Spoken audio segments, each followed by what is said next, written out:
বলুন রাধে রাধে। যারা ভুল করে তারা ক্ষমার যোগ্য, যারা চালাকি করে তারা নয়। জীবনে আপনি যত বেশি ব্যস্ত থাকবেন তত বেশি আনন্দে থাকবেন। যা করবেন নিজেই করবেন, সময়ের অপেক্ষা করে বসে থাকলে প্রতারিত হতে পারেন। জীবনে একটি নীতি তৈরি করবেন, যে আপনাকে সম্মান করে না এমন কারোর কাছে যাবেন না। আজকের যুগে সুখী হতে চাইলে স্বার্থপর হতে হবে, এটাই এই যুগের বাস্তব।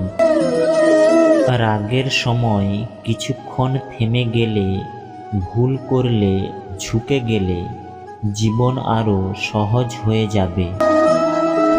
জীবনে কখনো কারোর সঙ্গে নিজের তুলনা করবেন না। আপনি যেমন তেমনই সর্বশ্রেষ্ঠ। যতটা সম্ভব চুপ থাকাই ভালো, কারণ সব থেকে বেশি অপরাধ মানুষের কথা মানুষকে দিয়েই করায়। যে কখনো সংকট দেখেনি সে কখনো তার নিজের শক্তি অনুভব করতে পারবে না। সবাই আমাদের দুঃখ বুঝতে পারে না, কারণ যখন আমরা কারোর সাথে দেখা করি আমরা তখন প্রথমেই হাসি। একা দাঁড়ানোর সাহস রাখুন। পৃথিবী আপনাকে প্রতিদিন জ্ঞান দেবে, কিন্তু আপনার পাশে দাঁড়াবে না।